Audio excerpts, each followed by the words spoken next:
আসসালামু আলাইকুম রহমতুল্লাহি ওবরকাতুহু।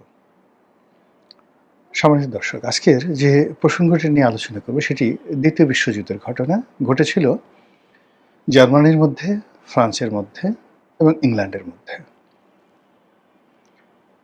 এবং এই ঘটনার ফলে হিটলার ফ্রান্সের জেনারেল চার্লস দ্য গল তিনি এবং উইনস্টন চার্চিল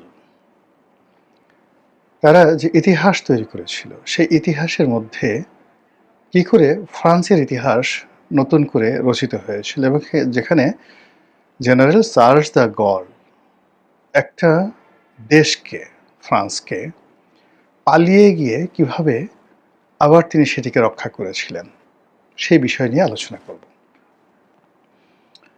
তো সেই বিষয় নিয়ে আলোচনা করব তার আগে বাংলাদেশে যে আজকে যে বিষয়টি বলতে যাচ্ছি এটা হলো দ্বিতীয় বিশ্বযুদ্ধের এই ঘটনাটি, অর্থাৎ ফ্রান্সের সাথে জার্মানির সঙ্গে ইংল্যান্ডের যে রসায়নটা হয়েছিল, যার প্রেক্ষিতে দ্বিতীয় বিশ্বযুদ্ধের কোর্স অফ অ্যাকশন পরিবর্তন হয়ে গিয়েছিল এবং যার ফলে ইংল্যান্ড রক্ষা পেয়েছিল, যার ফলে ফ্রান্স রক্ষা পেয়েছিল। আজকের আধুনিক ফ্রান্স আমরা যেটা দেখতে পাই, সেই ঘটনা কি বাংলাদেশের ক্ষেত্রে ঘটতে যাচ্ছে?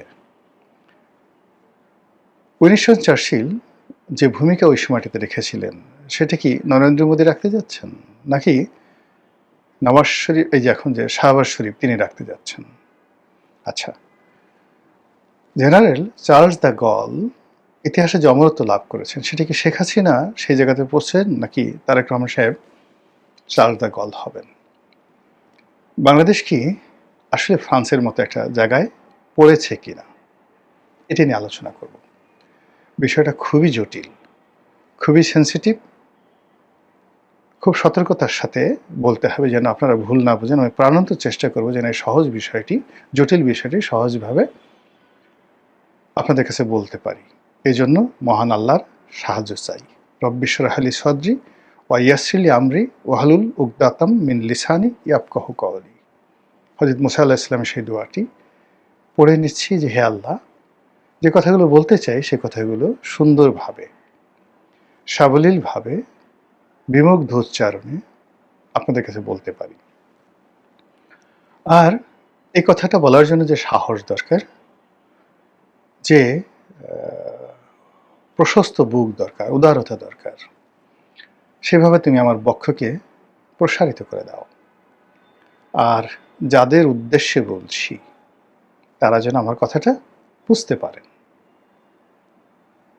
তো শুরু করা যাক। এখন যদি আপনি শেখ হাসিনার বিষয়টি ধরেন, এখানে দুটো পার্ট। একটা পার্ট হলো এই বাংলাদেশে মার্কিন ডিপ স্টেট দখল করতে চেয়েছে, সেন্ট মার্টিন নিতে চেয়েছে। শেখ হাসিনার সরকারকে সেই চাপে রেখেছে, তাপে রেখেছে যে এখানে আমাদেরকে বার্মা অ্যাক্ট প্রণয়ন করার জন্য করিডোর দাও, আমরা যুদ্ধ করব, রোহিঙ্গাদেরকে নিয়ে যুদ্ধ করব এবং এখানে আলাদা একটা রাষ্ট্র করব। সেই রাষ্ট্রের জন্য পার্বত্য চট্টগ্রাম এই অঞ্চলগুলো আমরা নিয়ে নেব, এখানে একটা খ্রিস্টান রাষ্ট্র হবে, তোমাকে চোখ বুজে সহ্য করতে হবে তুমি যদি ক্ষমতায় থাকতে চাও। এই কথাগুলো তো শেখ হাসিনা বলছেন, এখন আগেও বলেছেন, এখনও বলছেন। তো সেটা তিনি মানেননি। তিনি না মেনে তিনি পরাজিত হয়েছেন। তো তিনি পরাজিত হয়ে তিনি বাংলাদেশ থেকে চলে গেছেন। এটার সঙ্গে আপনি ফ্রান্সের ঘটনার তুলনা করেন। ফ্রান্স করলো কি, যখন নরম্যান্ডি দখল করলো জার্মানি, তখন কি করলো জার্মানির যারা মানে ফ্রান্সের যারা এলিট এবং যে সরকার, তারা একটা সমঝোতামূলক চুক্তি জার্মানির সাথে করতে চাইলো এবং জার্মানির একটা তাবেদার সরকার হতে চাইল। যেভাবে শেখ হাসিনাকে বা আওয়ামী লীগকে তাবেদার বানাতে চেয়েছিল, ওইভাবে তারা কি করলো, সেখানে একটা চুক্তি করতে চাইলো, সমঝোতার চুক্তি করতে চাইলো। সবাই রাজি, কিন্তু সে করলো কি, French army, open French army মানে এই যে জার্মানির সাথে যে যুদ্ধ করেছে, এই যুদ্ধের যে একটা ইউনিট, সেই ইউনিটের প্রধান ছিলেন জেনারেল চার্লস দ্য গল। তো সবাই সেটা মেনে নিলেন, তিনি সেটা না মেনে সোজা ইংল্যান্ডে পালিয়ে এলেন।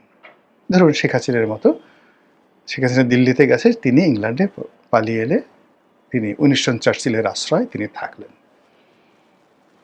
উইনস্টন চার্চিল তখন দেখলেন যে প্রথমত যে ফ্রান্স যেহেতু দখল হয়ে গেছে, কাজেই পরবর্তী টার্গেট সেই ইংলিশ চ্যানেল পার হলেই তো ইংল্যান্ড, ফলে ইংল্যান্ড দখল হয়ে যাবে। তো ইংল্যান্ডের শেষ শক্তি নিয়ে আমাকে যুদ্ধ করতে হবে, এবং ওই মুহূর্তে জার্মানির যে অপ্রতিরোধ্য ক্ষমতা, সেই অপ্রতিরোধ্য ক্ষমতার কাছে ইংল্যান্ডের অবস্থা ছিল অনেকটা ভুটানের মতো। তখন তিনি জাতির উদ্দেশ্যে একটা বিরাট ভাষণ দিলেন।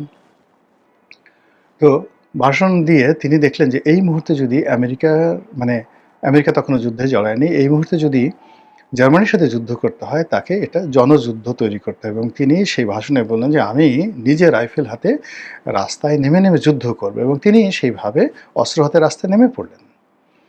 এটা ইংল্যান্ডের জনগণকে পাগল বানিয়ে ফেলল, সেনাবাহিনীকে পাগল বানিয়ে ফেলল, যে প্রধানমন্ত্রী কাজ করতেছে। সারা দেশে যে যুদ্ধের উন্মাদনা তৈরি হলো, ঠিক সেই সময়টাতে তিনি দেখলেন যে চার্লস দ্য গল তার ফ্রেঞ্চ আর্মির একটা অংশ বিদ্রোহ করেছে, রিভল্ট করেছে। তারা আর্মি থেকে বের হয়ে ওপেন আর্মি করছে, উন্মুক্ত আর্মি, এবং তারা চার্লস দ্য গলের অ্যাগেন্স্ট নিয়ে, তার পক্ষে নিয়ে জার্মানির বিরুদ্ধে যুদ্ধ করতে চাচ্ছে। ফলে এটা একটা তার জন্য একটা অক্সিলারি ফোর্স, তিনি সেই জন্য তাকে সেই সুযোগ দিলেন এবং তাকে বললেন যে ঠিক আছে, আমরা একসাথে যুদ্ধ করব, থাকুক এই পর্যায়ে। তো সেই দিক থেকে যদি শেখ হাসিনা এখানে যে আমেরিকার উপস্থিতি, সেই উপস্থিতি যদি তিনি মেনে নিতেন, মেনে নিলে এখানে ভারতের কোনো কর্তৃত্ব থাকতো না, এখানে আমেরিকার যে কর্তৃত্ব হতো, এখানে নতুন একটা যে স্টেট হতো, এখানে পুরো যে দ্বিতীয় বিশ্বযুদ্ধের মতো একটা পরিবেশ পরিস্থিতি তৈরি হতো। ফলে এটা নিয়ে ভারত খুব উদ্বিগ্ন ছিল। আর সেই জায়গাতে ভারত যে তাকে আশ্রয় দিয়েছে শেখ হাসিনাকে, তারা কি তাকে সেই দ্বিতীয় বিশ্বযুদ্ধের চার্লস দ্য গল ওই মর্যাদায় দিচ্ছে? এই প্রশ্নটা শুধু আমি রাখলাম, আর কিছু না। এবার দ্বিতীয় পার্টে আসি, তারেক রহমানকে নিয়ে, যে এই ঘটনা আবার উল্টো হতে পারে। সেই উল্টোটা হলো যে শেখ হাসিনার জমানার ধরেন যা কিছু হয়েছিল বোগাস, কিন্তু এখন আমাদের জন্য যেটা প্র্যাকটিক্যাল, সেই প্র্যাকটিক্যাল হলো যে বাংলাদেশ এখন সেই হিটলার ডক্ট্রিনের মতো আমেরিকা দখল করতে চাচ্ছে। তারা বাংলাদেশকে একটা শৃঙ্খলার, যাতে শৃঙ্খল শিকল বাংলাদেশে হাতে পায়ে পরানো হয়েছে, এবং এখানে ইউনূস জমানাতে যে কথাগুলো বলা হয়েছিল, বা শেখ হাসিনার জমানাতে যে কথাগুলো বলা হয়েছে, সেই কথাগুলো জনাব তারেক রহমান সাহেবের মাথার উপর কাঁঠাল ভেঙে তারা এই কাজগুলো এখন বাস্তবায়ন করতে চাচ্ছে। আর এই কাজ যদি আমেরিকা করতে পারে, কিয়ামত পর্যন্ত এই বাংলাদেশে বিএনপির নাম থাকবে না, তারেক রহমান সাহেবের নাম থাকবে না, জিয়াউর রহমানের নাম থাকবে না, বাংলাদেশের অস্তিত্ব থাকবে না, যদি এই চক্রান্ত তাদের বার্মা অ্যাক্ট তারা এই সরকারের মাথায় দিয়ে তারা করতে পারে। তারা যদি এখানে আমেরিকান ঘাঁটি তৈরি করতে পারে, তারা যদি এখানে আমেরিকান সৈন্য সামন্ত পাঠাতে পারে, তারা যদি এখানে সেন্ট মার্টিন নিয়ে নিতে পারে, তারা যদি এখানে করিডোর দিতে পারে, চট্টগ্রাম বন্দর নিয়ে নিতে পারে, তারা যদি এখানে আরাকান আর্মিদেরকে পাওয়ারফুল করে তারা বাংলাদেশের পার্টি ঢুকিয়ে ফেলতে পারে, এই জায়গা থেকে যদি তারেক রহমান সাহেবকে থেকে বাঁচতে হয়, তাকে একজন চার্লস দ্য গল হতে হবে। আর তাকে যদি চার্লস দ্য গল হতে হয়, তাহলে তাকে আশ্রয় নিতে হবে কার? চীনের মিস্টার শি জিনপিং। এবং এখানে মিস্টার শি তার অবস্থান হবেন অনেকটা উইনস্টন চার্চিলের মতো, অথবা তাকে আশ্রয় নিতে হবে সেই ইসলামাবাদের কাছে।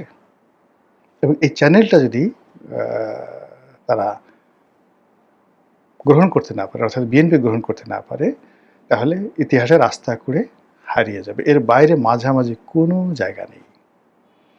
তাহলে দেখেন, শেখ হাসিনা, নরেন্দ্র মোদী, তারা একটা রেজিম নিয়ে, তারা একটা উদ্দেশ্য নিয়ে, তারা সেই হিটলার ডক্ট্রিন অনুযায়ী Charles de Gaulle, Winston Churchill, এটা হওয়ার চেষ্টা করছে। এই মাতৃভূমিকে বাঁচাতে হবে, বাংলাকে উদ্ধার করতে হবে এবং এই কাজ করতে হবে, থেমে নাই।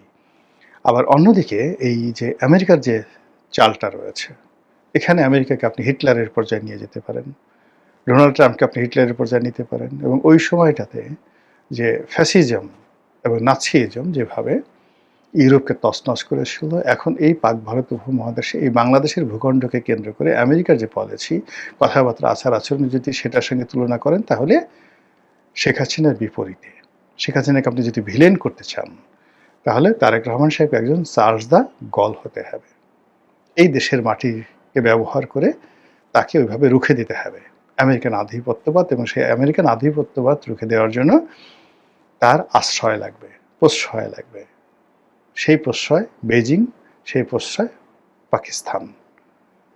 দেখেন ভূ রাজনীতি কিভাবে দাঁড়িয়ে গেছে এবং কোন একটা জায়গাতে পৌঁছে গেছে। আপনি এর মাঝামাঝি যদি আপনি বলেন যে আমার এখন কার্ড দিয়ে, বা আমি এখন চাঁদপুরে খালকাটা কর্মসূচি পালন করে, শেখ হাসিনা ওখানে ইন্টারনেটে একটা বক্তব্য দিয়ে, মিলাদ পড়ে, বা জামাতের আমির সাদ্দিক কাইয়ুমের বিয়ের অনুষ্ঠানে গিয়ে তিনি কার সঙ্গে সেলফি তুললেন, নাসিরুদ্দিন পাটোয়ারির সঙ্গে সেলফি তুললেন, দিস নট দ্য পিকচার।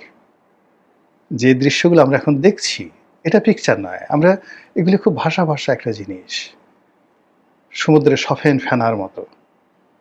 কিন্তু সমুদ্রে যে সফেন ফেনাগুলো রয়েছে, তার নিচে হাঙ্গর আছে, নীলতিমি আছে, আরো অনেক কিছু আছে। তো এই যে বাংলাদেশের এখন যে উত্তাল যে রাজনীতি, সেই রাজনীতির পিছনে এরকম অনেক বহু ইতিহাস, বহু ঘটনা, বহু ডক্ট্রিন, বহু হিটলার, বহু মুসলিনি, বহু চার্লস দ্য গল, বহু উইনস্টন চার্চিল, এমনকি general Eisenhower, Theodore president Roosevelt, Truman, হ্যারিকে ট্রুম্যান, এরকম ঘটনাও এখানে ঘটে চলেছে।